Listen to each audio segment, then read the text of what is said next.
of Defense, Intelligence and Foreign, and the chairperson of Administration and Security, Internal Security.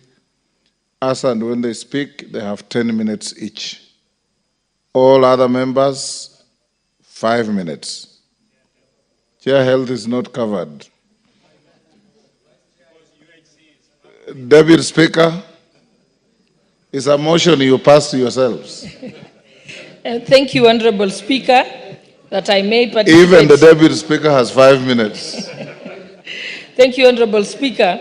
Even as I participate in debating on the President's State of the Nation address, I want to direct my attention to the unpatriotic media houses in this country, and particularly NTV, which recently attempted to wrongly analyze this statement. And I want to ask them, has the shilling strengthened from 162 to the dollar to 129 today? Yes or no? We look at the cost of living. Has inflation dropped from 9.6 to 2.7? Every Kenyan knows the price of unga has gone down, the price of kerosene has gone down, the price of electricity has gone down.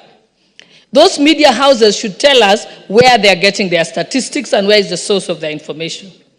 Also, I dare them, those unpatriotic Kenyans and the unpatriotic media houses, has fertilizer been distributed? 6.5 million bags to the registered farmers. Yes or no? We know for a fact that farmers have received it. And I dare them to tell us where they think it was not, where the fertilizer was not given. Also towards food security. Today they can go and they can use the investigative journalists to go to the stores and find that we now have 47 million bags of maize and 8.8 million bags of beans and 10.4 million bags of wheat in our reserves. I dare them to dispute this.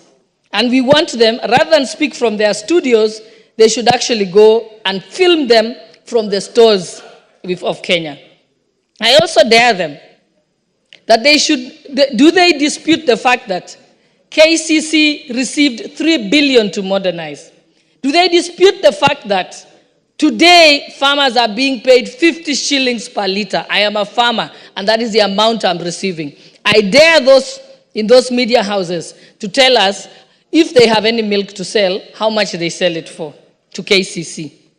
I dare them to dispute the fact that we are now producing, KCC is now processing 220 litres of milk a day, up from 100,000 litres. I dare them to dispute the fact that the sex semen is now going for 2,900 shillings. Those of us who were dairy farmers were buying it up from 9,000 shillings. I want those media houses to again tell us whether or not 56,000 teachers have been hired. They know they have. And that list is available at the Teachers Service Commission. And they should stop peddling lies and misinforming Kenyans about the State of the Nation address. On the funding model, again, they can confirm this. Students are now getting up to 95% funding of their school fees.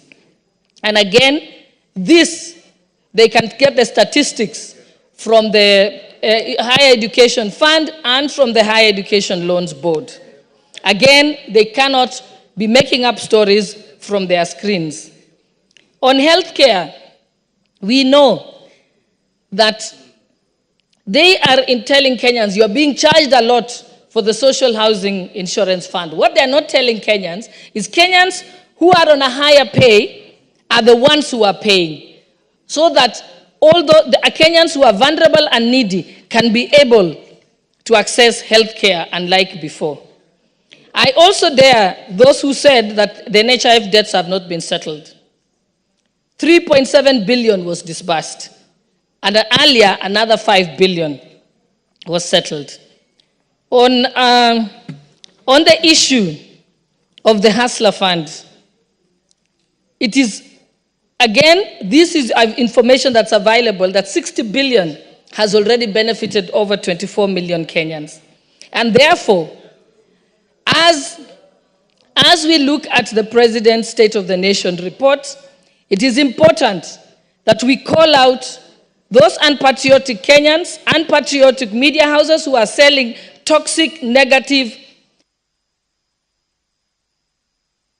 yes, give the deputy who are selling the negative, toxic narratives and selling a story of doom and hopelessness to Kenyans. Because Kenya is strong, and Kenya, as we saw in the last State of the Nation report, that Kenya is going places and Kenya is destined for greatness. And I know that one day, those peddlers of doom are going to be shamed. And lastly, Honorable Speaker, for the first time in the State of the Nation report, address by a sitting president, the issue of gender-based violence was given prominence. For that, we are very grateful as the women of Kenya to the president, because now it has received the highest attention due.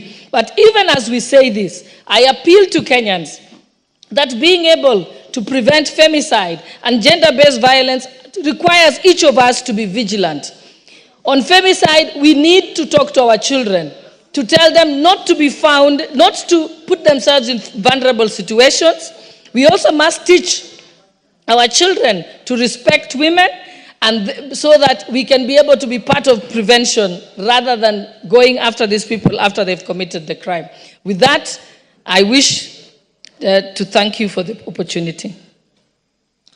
Samuel Atandi. Maluli Njendi, disengage from the screen. Thank you, Honorable Speaker. Honorable Speaker, for giving me the opportunity to make my submissions on Log out.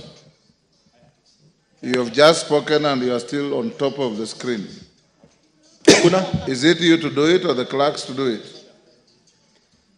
Thank you, Honorable Speaker, for giving me the opportunity to make my submissions on the State of the Nation address by the Head of State. Honorable Speaker, I agree with the President on some areas and also disagree with him on certain areas. Honorable Speaker, on the performance of the economy, I agree with the President, Honorable Speaker, that indeed we have seen the shilling strengthening against major currencies, and as a consequence, the cost of goods imported into the country